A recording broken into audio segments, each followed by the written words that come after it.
Bueno, decíamos que el segundo sistema para evaluar el movimiento de suelos es el diagrama de Brunner, que también lo pueden ver en la bibliografía como diagrama de masas o diagrama de volúmenes acumulados. El Brunner es, hasta el día de hoy, el método más confiable para analizar la compensación de volúmenes de suelo y la determinación de las distancias de transporte. La finalidad básica de este diagrama es permitir la optimización del transporte, que es en definitiva lo que cuesta a la hora de lo caro a la hora de hacer el movimiento del suelo. Bueno, en el diagrama de Brunner se trata de definir los volúmenes a transportar para lograr las mínimas distancias de transporte y determinar y gestionar eventuales depósitos y o préstamos, lo que a su vez permitirá asignar el equipo más adecuado para gestionar y organizar el movimiento de suelos. Entonces el diagrama me da muchas posibilidades y es mucho más completo en cuanto a la información que se le puede extraer que el diagrama de áreas. Hay que tener algo muy en claro, que es que el diagrama de Brunner no calcula los volúmenes totales de terraplén o de desmonte. Eso no se hace con este diagrama. Se lo puede hacer, pero no usando este diagrama. Dicho esto, vamos a hacer algunas consideraciones fundamentales en cuanto a los alcances y a la precisión del método. En primer lugar, suponemos que el transporte longitudinal de los volúmenes o masas excedentes se hace sobre terreno horizontal, cosa que no siempre es verdad. Segundo, el transporte se realiza siguiendo trayectorias paralelas entre sí, que resultan a su vez paralelas al eje de la obra, que tampoco es cierto. No se consideran acá los desvíos o retornos o todo el movimiento que se realiza al pie de obra. En tercer lugar, el costo unitario del transporte se considera idéntico para todas las compensaciones longitudinales del diagrama, independientemente del volumen de suelo que haya que mover en el sector del diagrama de que se trate. Y esto tampoco es cierto porque el costo unitario varía de acuerdo a las pendientes, varía de acuerdo al tipo de suelo, varía de acuerdo al equipo que yo tenga asignado. Y por último, y esta consideración es la más controversial, es que se efectúa la máxima compensación que el diagrama permite.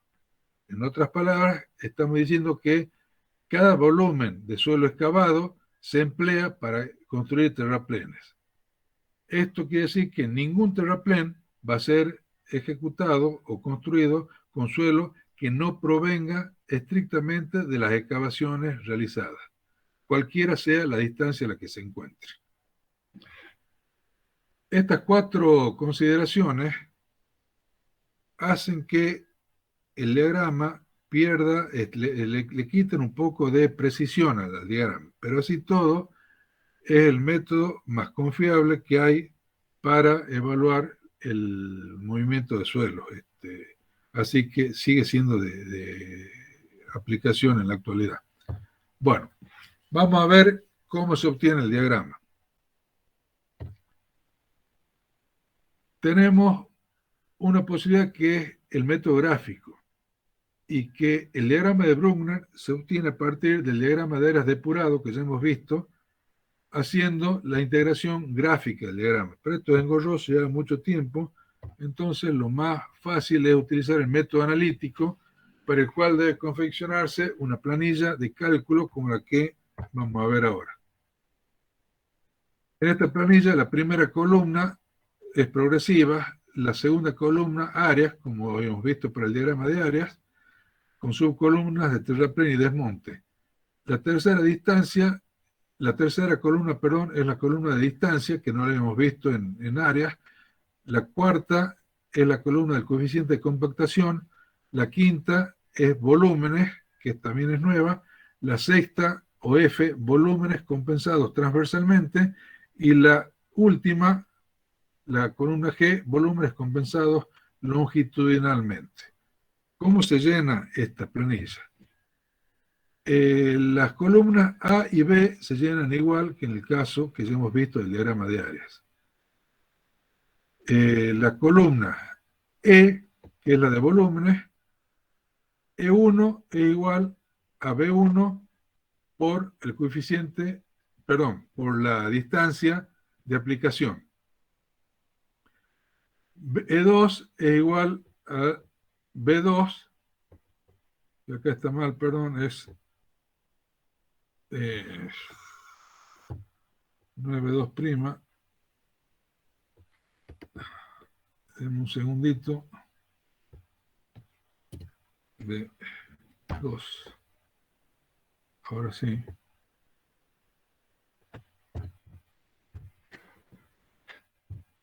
Decía que E2 es la columna de desmonte por la distancia de aplicación, y E3, que se llama terraplén equivalente, es el valor de E1 multiplicado por el coeficiente de compactación, multiplicado por la columna D. Por el caso de la columna F, se llena haciendo la diferencia entre E3 y E2, y si es mayor que 1, lo colocamos en la columna de terraplén. Y si la diferencia entre el terraplén equivalente y el desmonte negativa, lo colocamos en la columna de desmonte. Y la siguiente columna es la de volúmenes compensados longitudinalmente, que vamos a ver un ejemplo para ver cómo se llena.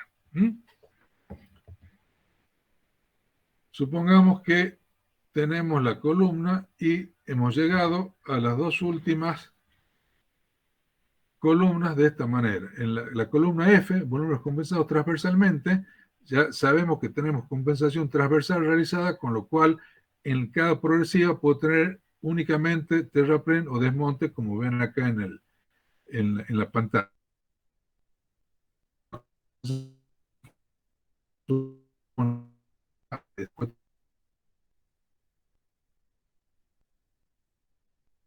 La columna de terraplén para volúmenes compensados longitudinalmente. Después aparecen 100 metros de terraplén que, sumados a los 400 que tenía recién, son acumulados 500 metros cúbicos. En la siguiente progresiva tengo un sobrante de 300 metros cúbicos, que si los acumulo con los terraplén, con los 500 que necesitaba de terraplén, me queda 200 metros cúbicos de terraplén. Después aparecen 250 metros cúbicos de desmonte, que acumulados ya tenía 200 de terraplén, tengo 250 disponibles, me van a quedar 50 metros cúbicos a favor del desmonte. Aparece desmonte nuevo, se acumula como desmonte, y después aparece un volumen de 350 de terraplén, para el cual he usado estos 300 que tenía acá, perdón, estos 250 que tenía acá, y me faltan 50 todavía. Esta es la manera de llenar la columna G. Y el diagrama se construye con la columna A y la columna G. Ahora vamos a ver cómo hacemos para calcular los volúmenes. Ahora, así como en el diagrama de áreas dibujábamos en ordenadas áreas, ahora vamos a Ingeniero, dibujar. Sí. ¿no sería 100 en vez de 50? A ver, vamos a volver. Puede ser que haya metido la pata. Tengo A ver, 250 de monte y necesito a ver, 300 para el terraplén. ya vamos. 250, efectivamente, sí, tiene usted razón. Son 100, sí, me confundió con 200, sí, tendría que ser 100. Es la resta, si necesito 350 y dispongo 250, sí, está perfecto. Acá, ¿dónde está el cursor? Acá, esto está mal, tendría que ser 100. No lo voy a corregir ahora porque me demora una imagen, no lo puedo corregir al toque. Así que, pero gracias por avisarme. ¿Está claro ahí? Sí, sí, ya quedó clara la idea, por eso que me Perfecto, estaba bueno, confundiendo por muchas eso. veces. Veo que está atento, así que le agradezco la corrección. Bueno, vamos a seguir. ¿Cómo hago para calcular los volúmenes? Tengo distintos métodos. Uno de ellos se llama método de las áreas medias. En ese método yo tengo dos secciones contiguas, progresiva n y progresiva n más 1. En la progresiva n tengo un área n, y en la progresiva n más 1 tengo un área n más 1. El método consiste en determinar un área media que sale de hacer la semisuma de las áreas extremas. Y el volumen lo calculamos multiplicando por la distancia entre las dos progresivas que estamos tratando. Entonces, el volumen entre las progresivas n y n más 1 va a ser igual al área media por la distancia entre las dos progresivas. El siguiente método se llama método de las distancias medias. Es similar, solo que acá vamos a tomar tres progresivas distintas, AN-1, AN y AN más 1, con distancias entre ellas de n-1n y de n más 1, como se ve en la figura. La distancia media es la que surge de tomar la mitad de la separación de la sección que estamos considerando, que es la n, hacia las otras, hacia las extremas. Entonces, la distancia media va a ser la distancia n-1n más la distancia n más 1 dividido en 2. Y el volumen va a ser el área de la sección de la progresiva n multiplicada por la distancia media que acabo de calcular. Dicho de otra manera, no dicho de otra manera, este método de las áreas medias, de las distancias medias, perdón, a mí me resulta más cómodo, pero cualquiera de los dos de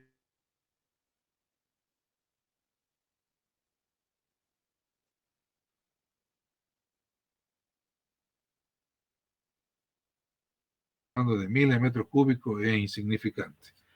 Y tengo otro método más, que esto lo muestro para que sepan que existe, pero no lo usamos casi nunca, que se llama método del prismoide. Y ahora van a ver por qué no lo usamos casi nunca. Este método consiste en tomar dos progresivas consecutivas y determinar el área media que está indicada ahí. Pero esa área media no es la media aritmética entre las dos áreas extremas, sino que es el área que se ubica en la sección transversal que está a mitad de camino hacia una u otra progresiva extrema. Y eso es muy engorroso de calcular. Y el volumen se calcula con esta expresión. Tenemos las áreas extremas, la suma de las áreas extremas, más 4 veces el área media, todo eso multiplicado por la distancia entre áreas extremas dividido 6. No hace falta que me explaye mucho para decir por qué casi no se usa el método este. Este es muy engorroso. Entonces, bueno, ustedes cuando hagan el práctico van a optar por usar el de las áreas medias o el de las distancias medias. El que quiera usar el prismoide está en su derecho, pero no creo que haya ningún interesado. Bueno, hasta aquí, ¿cómo hemos calculado los volúmenes? Fíjense que en todos los casos estamos suponiendo una variación lineal de los perfiles, que no es cierto. Insisto en esto porque hay que tener en cuenta el tipo de terreno en el que vamos a trabajar para usar uno u otro método, solo lo vamos a ver al final. Pero por ahora vamos a ver las propiedades del diagrama de Brugner. Este diagrama tiene propiedades que son utilísimas a la hora de gestionar el movimiento de suelo. Y ahora vamos a verlas en detalle. Entonces, la primera propiedad indica que cuando el diagrama se dibujan desmontes bajo el eje de abscisa o en ordenadas negativas y terraplenes en ordenadas positivas, las ramas ascendentes corresponden a terraplén y las descendentes a desmonte, así como se indica. Esto es fácil de ver. Si yo dibujo desmonte en ordenadas negativas y terraplén en ordenadas positivas, como esta es una curva de volúmenes acumulados, quiere decir, bueno, acá no tengo volúmenes acumulados, todo esto voy acumulando terraplén, porque estoy del lado de las ordenadas negativas. A partir de este punto empiezo a tener terraplén. Por eso es que la curva cambia de inclinación y empieza a trepar hasta, pasa por cero acá y acá llega hasta el terraplén máximo que tenemos entre estas dos progresivas, entre la 1,5 y la 5,5, y a partir de ahí de nuevo aparece desmonte. Entonces, resumiendo, ramas descendentes son desmontes y ascendentes terraplenes. Segunda propiedad. El volumen excedente acumulado en el origen es nulo. Siempre arrancamos de cero porque obviamente físicamente es imposible que antes de empezar la obra tengamos un volumen acumulado. Matemáticamente nos puede dar así, porque en la progresiva cero vamos a tener áreas de terrapleno desmonte que al multiplicarlas por las distancias me van a dar un volumen, pero ese volumen lo voy a acumular en la primera progresiva después de la cero. En la progresiva cero no hay volúmenes nunca. Y la horizontal de referencia o la línea de abscisa se denomina fundamental u horizontal fundamental. La tercera propiedad. Las ordenadas representan el volumen de material que se dispone, en el caso de que sea desmonte, o que se necesita, en el caso de que sea terraplén, desde el comienzo del trazado, que es la progresiva cero, hasta la progresiva correspondiente a la ordenada que se considere. ¿Esto qué quiere decir? Fíjense, acá he marcado una ordenada, una progresiva X. Y el diagrama, que es lo que está en rojo, lo que está en azul, es lo que se llama perfil de cantidades, que no nos interesa por el momento. Fíjense en la línea roja, la ordenada Bx es el volumen, en este caso de terraplén, porque estamos en las abscisas positivas, que necesitamos desde la progresiva 0 hasta la progresiva X. Vamos a seguir con las propiedades. La cuarta propiedad dice que la ordenada de un punto cualquiera del diagrama, referida a un horizontal cualquiera, tal como la XY, que la vamos a llamar horizontal de distribución, representa el volumen resultante en terraplén o desmonte en el tramo comprendido entre la sección correspondiente al punto de que se trata y la sección en que la mencionada horizontal XY corta el diagrama. Entonces, ¿qué quiere decir eso? Si cortamos el diagrama con una horizontal que se llama horizontal de distribución, la propiedad 4 me está diciendo que cualquier ordenada referida a la horizontal de distribución, tales como la DE, la IJ o la FG, representan volúmenes, en este caso de terraplén, necesarios desde la progresiva A, que es donde corto con la horizontal de distribución, hasta la progresiva D. Este es el volumen resultante. Si tomamos la progresiva F, el volumen entre A y F es, se me pierde que está, es este volumen. Y bueno, y fíjense que el máximo volumen que necesito es la ordenada IJ, y a partir de ahí empiezo a acumular desmonte, con lo cual mis necesidades van disminuyendo. Bueno, eso es lo que dice la propiedad 4. Bueno, esto es lo que acabo de decir. La ordenada FG representa el volumen entre la sección correspondiente a FG y la sección correspondiente al punto A. Bueno, otra propiedad. La diferencia entre dos ordenadas cualesquiera del diagrama referidas a una horizontal cualquiera XY da el exceso de volumen entre las secciones correspondientes a las ordenadas de que se trata. La diferencia debe ser entre las ordenadas de progresiva mayor respecto a la de la progresiva menor, cada una con su signo. En el ejemplo, vamos a ver el ejemplo.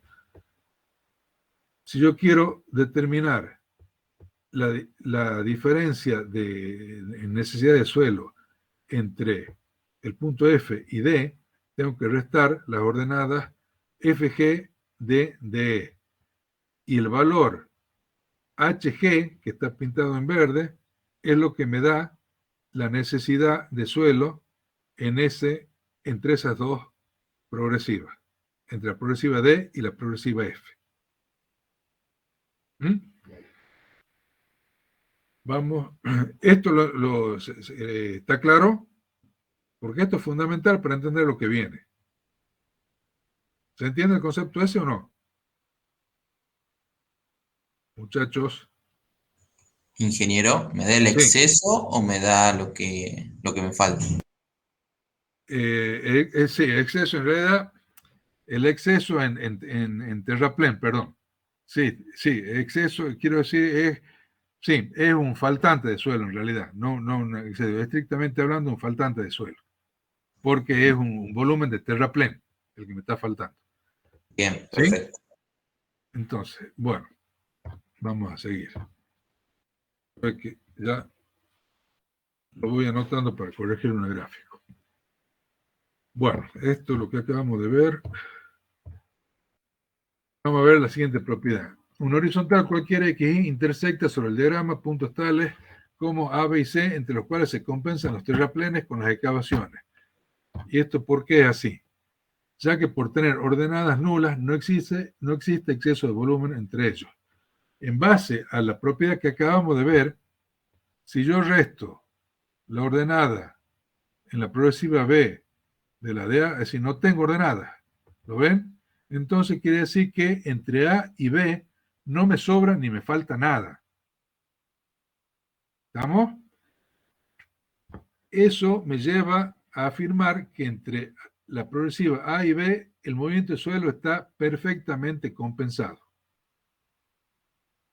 Y el área que queda encerrada, el área que ustedes ven rayado entre A y B, el área AEJGB, se denomina cámara de trabajo. El área entre el diagrama y la horizontal de distribución se llama cámara de trabajo.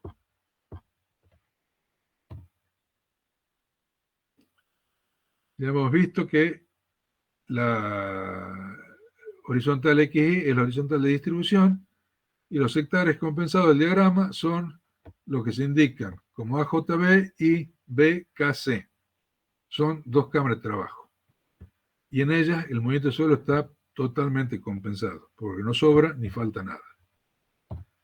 Vamos a ver otra propiedad. Dentro de estas cámaras, dentro de una cámara, el transporte puede hacerse con total independencia del resto del perfil longitudinal. Las cámaras que se ubican por encima de la horizontal de distribución se denominan montes, y las que se colocan por debajo, se ubican por debajo de la horizontal de distribución, se denominan valles. ¿Mm? Bueno, la ordenada máxima de cada monte o valle, la ordenada IJ que se ve en verde, tomada con respecto a la horizontal de distribución, indica el volumen total del suelo que hay que mover dentro de la cámara de trabajo. Esto es fundamental también que quede claro. Siempre en una cámara de trabajo, la máxima ordenada representa el máximo volumen a mover dentro de la cámara de la que estamos hablando. ¿Mm? Otra propiedad. La superficie de los valles y los montes representan lo que denominamos momento de transporte horizontal, correspondiente a los volúmenes que se compensan dentro de cada cámara de trabajo.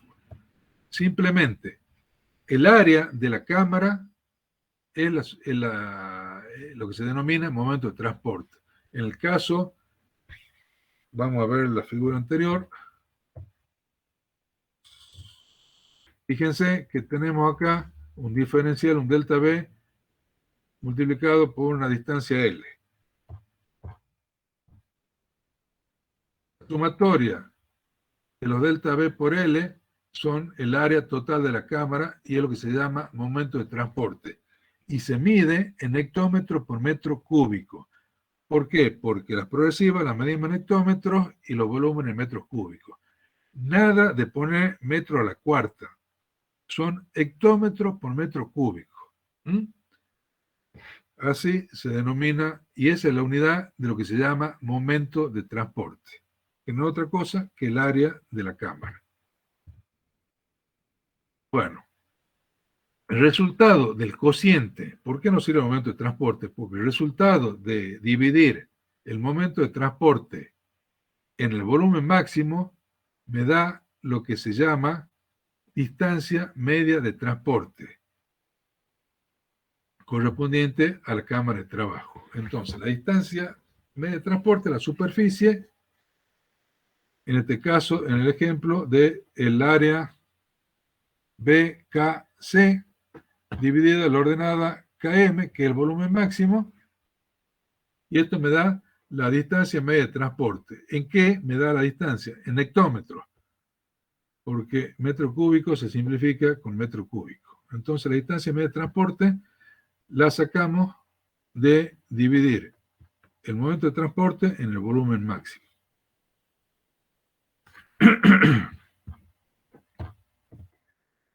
Bueno. Otra propiedad que surge de la definición del momento de transporte dice que una cámara alargada en sentido vertical implica una fuerte excavación con pequeño transporte. Y si la cámara es chata y extendida, habrá un gran transporte con una excavación reducida. Eso lo vemos en la figura esta. Si se fijan, en la cámara de la izquierda tengo una distancia muy grande para recorrer y un volumen relativamente pequeño en relación al volumen de esta cámara. Entonces, las pendientes muy pronunciadas implican grandes movimientos de tierra. Y esto, lo que tiene bueno es que a simple vista uno de ver el diagrama ya puede estar sabiendo dónde va a tener mayores complicaciones para trabajar con el movimiento de suelo. ¿Sí?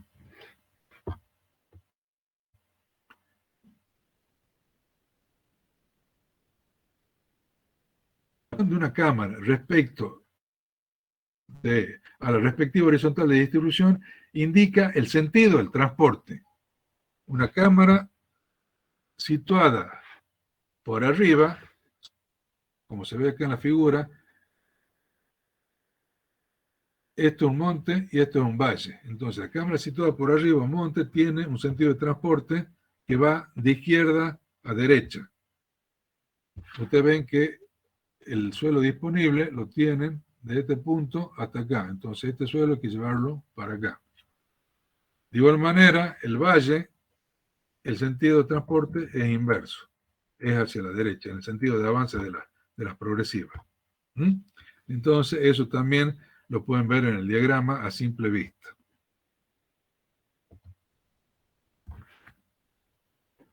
Otra propiedad. El estudio de cada cámara permite distribuir los equipos de transporte e incluso determinar la distancia media de transporte para cada uno de ellos. La elección del equipo debe hacerse de tal manera de obtener el máximo rendimiento con un costo mínimo de excavación. Esta elección no es sencilla debido a la gran cantidad de variables que entran en juego, entre las cuales podemos citar las condiciones en que se va a realizar el trabajo. Si es terreno muy movido, si es llano, si llueve mucho, bueno.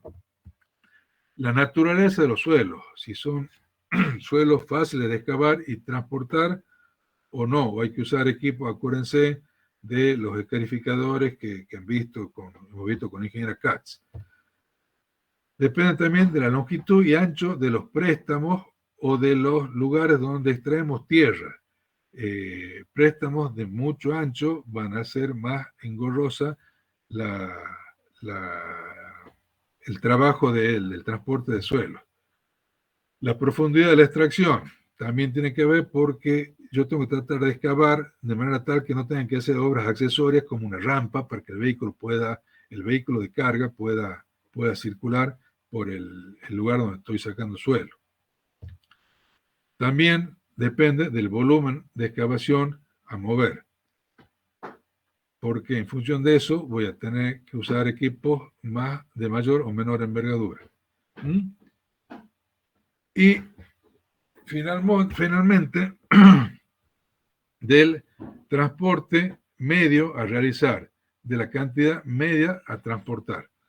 Si ustedes se acuerdan, hemos visto cuando hemos hecho la presentación de equipos, que cada equipo para transporte de suelo tenía una distancia óptima o conveniente, le llamemos, de trabajo. Habíamos visto que la topadora, estas son distancias que surgen de hacer estudios comparativos y no son de validez general, pero los valores son indicativos y son bastante certeros a la hora de estimar una distancia económica de transporte.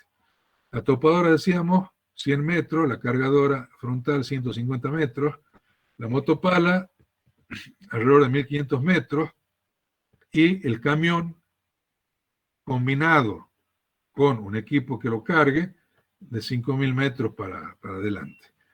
Sabiendo esto, me permite asignar, dividir el diagrama, la cámara de trabajo, en distintas partes y asignar distintos equipos. Por ejemplo, en la cámara, esta que se ve, en la subcámara que se ve aquí arriba, que tiene una distancia de transporte pequeño, voy a usar una topadora.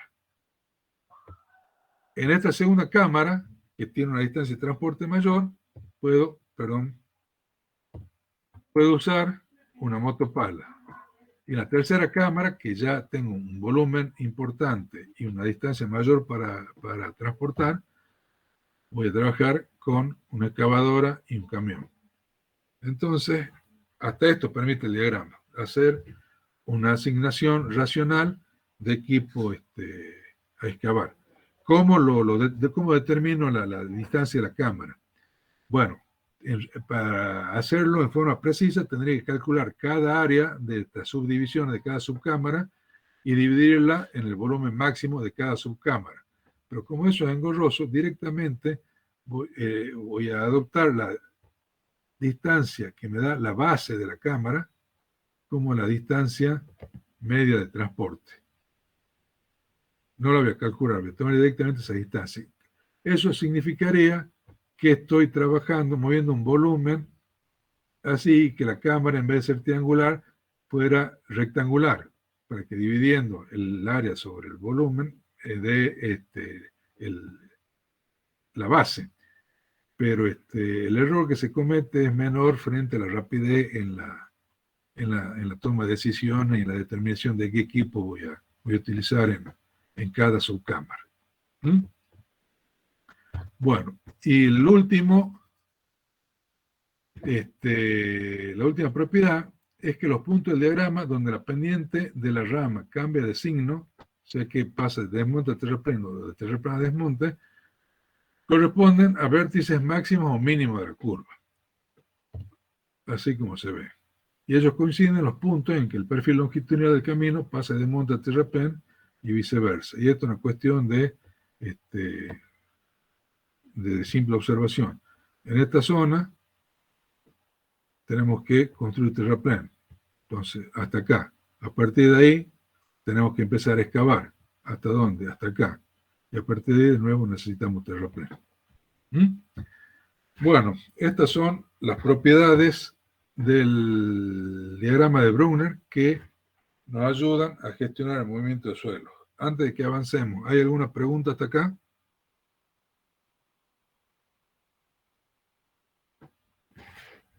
Antes de que avancemos, ¿hay alumnos en la sala? No, no hay pregunta. Sí, no me preguntan. Bueno, fenómeno. Gracias. Bueno, vamos a ver ahora lo último que vamos a ver por ahora del diagrama de Brunner, que es la horizontal la horizontal de distribución de mínimo costo. Entonces, bueno, hemos visto que la horizontal de distribución puede ocupar cualquier posición. Eso no hay ninguna condicionante. Sé que de las infinitas posibilidades que tiene la horizontal de distribución de cortarlo al diagrama, lo que va a variar la posición de la horizontal es la manera en que se distribuyan los montes y los valles, y en consecuencia los sentidos de transporte. Entonces, dentro de las variaciones de los momentos de transporte, y dado que las distancias medias de transporte dependen directamente de esos momentos de transporte, es lícito suponer que de todas las posiciones de la horizontal de distribución haya una que me dé la distancia de la horizontal de distribución de costo mínimo. Entonces, si tengo la horizontal de distribución de costo mínimo, eso me lleva a que el gasto en transporte sea mínimo. ¿Cómo se obtiene esa distancia? Ahora vamos a ver un ejemplo. Supongamos que tenemos un Brunner, como que se indica, y tenemos el área 1 y el área 3, que son montes, el área 2 y el área 4, que son valles. Y el momento total de transporte va a ser la suma de todas las áreas, sean montes o valles.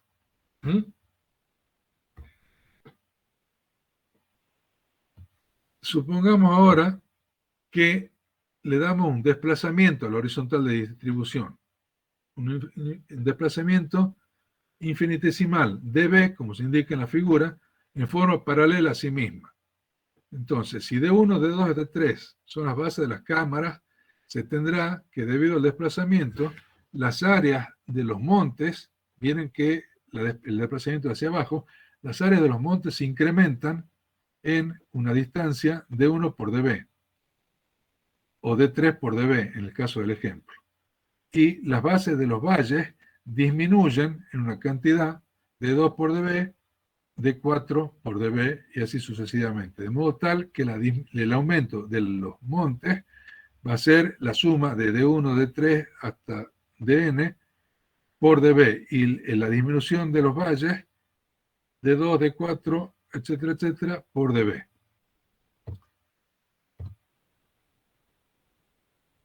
La variación del momento de transporte va a ser, en consecuencia, la suma de las bases de los montes menos la suma de las bases de los valles multiplicado por dB.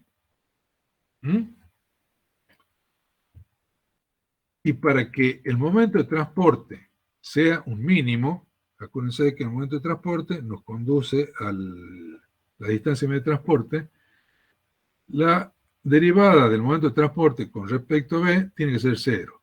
Y de ahí obtenemos que D1 más D3 más D5 más todos los D impares son iguales a D1 más D2 más D6 más todos los D pares. ¿Esto qué quiere decir? Que la horizontal de mínimo costo es aquella que corta el diagrama de manera tal que la suma de las bases de los montes resulte igual a la suma de las bases de los valles. ¿Ha quedado claro? Sí. ¿Se entiende? Bueno, con esto damos por finalizada la clase de hoy. ¿Tienen preguntas? ¿Tienen preguntas que hacer o han entendido todo? Yo no quiero ser tan bueno explicando, así que le deben haber quedado muchas dudas. Pero bueno, les voy a preparar un apunte como para que lo vean más tranquilos. Cuando lo tenga listo se lo envío. Pero si ahora si tienen alguna duda para que veamos ya nomás, me avisan. Cualquier cosa se le puede mandar alguna duda por correo. Por supuesto, sí, seguro. Me lo mandan no le he dado yo mi mail, ¿verdad? Creo que no. Bueno, anoten. Minúsculas EJ Lombana. E de Barito, J de José, Lombana, mi apellido. EJ Lombana, @ gmail.com. Gracias, ingeniero. Si tienen dudas, me la formulan por por Dios, por el correo. Y lo que sí les voy a pedir es que manden un mensajito por el WhatsApp, así yo me entero que me han mandado el correo, porque yo el correo no lo reviso todos los días. Entonces por ahí me demoro un par de días en verlo. ¿Estamos?